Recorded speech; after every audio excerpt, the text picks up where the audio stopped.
దీనికి అవసరమైన అన్ని రక్షణాత్మక చర్యలు తీసుకోవాలని భావిస్తూ సంబంధిత చట్టాల్లో తగిన సవరణలు చేయడం, రాజధానిపై స్పష్టతను, స్థిరత్వాన్ని కల్పించవచ్చని గుర్తిస్తూ ఆంధ్రప్రదేశ్ శాసనసభ క్రింది విధంగా తీర్మానం. అన్ని రక్షణాత్మక చర్యలు తీసుకోవాలని భావిస్తూ సంబంధిత చట్టాల్లో తగిన సవరణలు చేయడం ద్వారా రాజధానిపై స్పష్టతను, స్థిరత్వాన్ని కల్పించవచ్చని గుర్తిస్తూ ఆంధ్రప్రదేశ్ శాసనసభ క్రింది విధంగా తీర్మానిస్తోంది. Hereby resolved to request the Government of India to amend the Section 5 of the Andhra Pradesh Reorganization Act 2014 as under: A.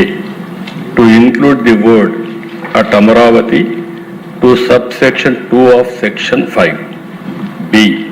To add the words and Amaravati includes the capital city areas notified under Andhra Pradesh Capital Region Development Authority Act 2014 to the explanation to Section 5. ఈ తీర్మానాన్ని చర్చించి దీన్ని బలపరచవలసిందిగా, సమర్థించవలసిందిగా అందరినీ కోరుకుంటూ సెలవు తీసుకుంటాం. ముందుగా ముఖ్యమంత్రిగా ప్రవేశపెట్టిన తీర్మానంపై మినిస్టర్ గారు నారాయణ గారు మాట్లాడతారు. అధ్యక్ష, రాష్ట్రం ఎలా విడిపోయిందో అందరికీ తెలిసిందే. ఆ రోజు రాష్ట్రాన్ని విడగొట్టొద్దని రాష్ట్ర ప్రజలందరూ నెత్తినూరు కొట్టుకుని విన్నవించిన గత పాలకులు వారి రాజకీయ లబ్ధి కోసం రాష్ట్రాన్ని రెండుగా విడగొట్టడం జరిగింది. అయితే కంబైన్డ్ స్టేట్లో ఉన్న రాజధాని హైదరాబాద్, తెలంగాణ ఉండటం వల్ల అది తెలంగాణలోకి ఉండిపోయింది. అయితే మన రాష్ట్రానికి రాజధాని అంటూ లేదు. అయితే రీఆర్గనైజేషన్ యాక్ట్ 2014లో 10 సంవత్సరాల వరకు హైదరాబాద్ని రాజధానిగా ఉంచుకోవచ్చని పెట్టడం జరిగింది. అయితే గౌరవనీయ ముఖ్యమంత్రి గారు ప్రజల దగ్గరుండి పరిపాలన చేయాలనే ఉద్దేశంతో వెంటనే రాజధాని కట్టాలనే ఉద్దేశంతో ప్రతిపాదించి నిర్ణయించడం జరిగింది. అయితే రాజధాని ఎక్కడనే దానికి శివరామకృష్ణ కమిటీని కేంద్ర ప్రభుత్వం ఆ రోజు టెక్నికల్ కమిటీని పెడితే వాళ్ళు ఈ రాష్ట్రంలో ఉన్న అన్ని జిల్లాలని పోయి అందరి అభిప్రాయాలు తీసుకొని వాళ్ళు రిపోర్ట్ ఇవ్వడం జరిగింది.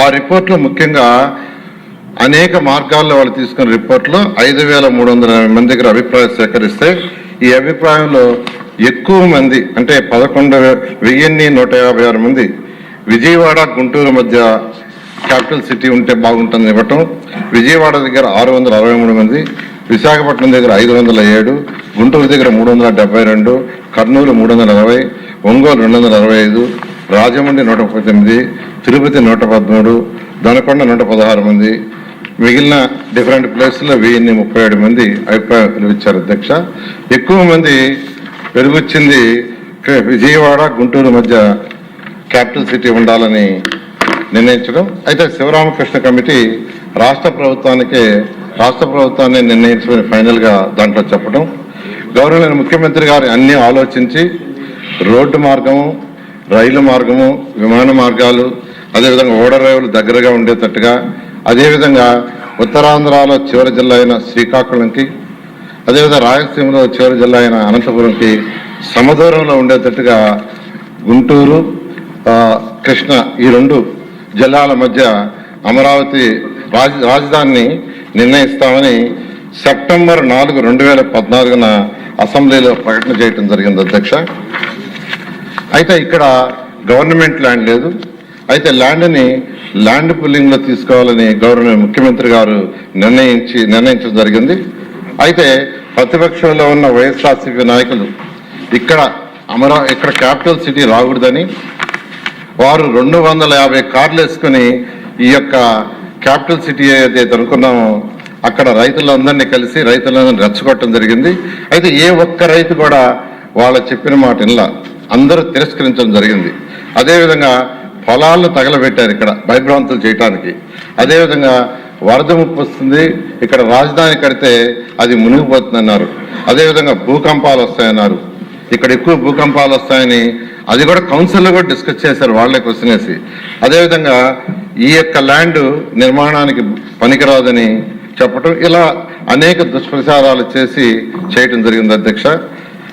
అయితే ముఖ్యమంత్రి గారి పిలుపుతో 2015 జనవరి 1 ల్యాండ్ పుల్లింగ్ నోటిఫికేషన్ ఇస్తే కేవలం 58 రోజుల్లో ఒక్కటంటే ఒక్క లిటికేషన్ లేకుండా ఫిబ్రవరి 28వ తేదీకి 34,400 ఎకరాలను 29,966 మంది రైతు సోదరులు ఒక్కటంటే ఒక్క లిటికేషన్ లేకుండా ఇవ్వటం జరిగింది అధ్యక్ష. ఇది కేవలం ముఖ్యమంత్రి గారి మీద ఉన్న నమ్మకంతో ఇచ్చారు. అయితే ఈ వినూతన ల్యాండ్ పుల్లింగ్ ప్రపంచంలో ఇంత లార్జ్ స్కేల్లో ఒక్కటంటే ఒక్క లిటికేషన్ లేకుండా బహుశా జరిగింది మన యొక్క అమరావతిలోని అధ్యక్ష. అయితే రైతు సోదరులకు ఆ రోజు వాళ్ళందరితో కూర్చొని అనేక దఫాలు డిస్కస్ చేసి ఒక అగ్రిమెంట్, అంటే ల్యాండ్ని డెవలప్ చేసిన తర్వాత జరీబ్ ల్యాండ్ అయితే 1000 చదరపడగలు రెసిడెన్షియల్, 450 చదరపడగలు కమర్షియల్, నాన్ జరీబ్ అయితే 1000 చదరపడగలు రెసిడెన్షియల్, 250 చదరపడగలు కమర్షియల్ ఇచ్చేటట్టుగా, అంతేకాకుండా 10 సంవత్సరాల పాటు వాళ్ళకి యాన్యుటీ ఇచ్చేటట్టుగా, జరీబ్ అయితే 50,000, నాన్ జరీబ్ 30,000 ఇచ్చేటట్టుగాను, అంతేకాకుండా ప్రతి సంవత్సరం నాన్ జరీబ్కి 3,000 పెంచేటట్టుగా, జరీబ్కి వచ్చి 5,000 పెంచేటట్టుగా ఆ రోజు గౌరవనీయ ముఖ్యమంత్రి గారితో వాళ్ళందరూ డిస్కస్ చేసి రైతు సోదరులందరూ నిర్ణయించారు. దాన్ని ముఖ్యమంత్రి గారు యాక్సెప్ట్ చేయటం, రైతు సోదరులకు అంతేకాకుండా రుణమాఫీ, రైతు కూలీలు ఎవరైతే ఉండారో, అంటే ఈ భూములు ల్యాండ్ పూలింగ్ తీసుకోవటం వల్ల రైతు కూలీలకి ఉపాధి పోతుందనే ఉద్దేశంతో రైతు కూలీలకు పెన్షను, అదే కాకుండా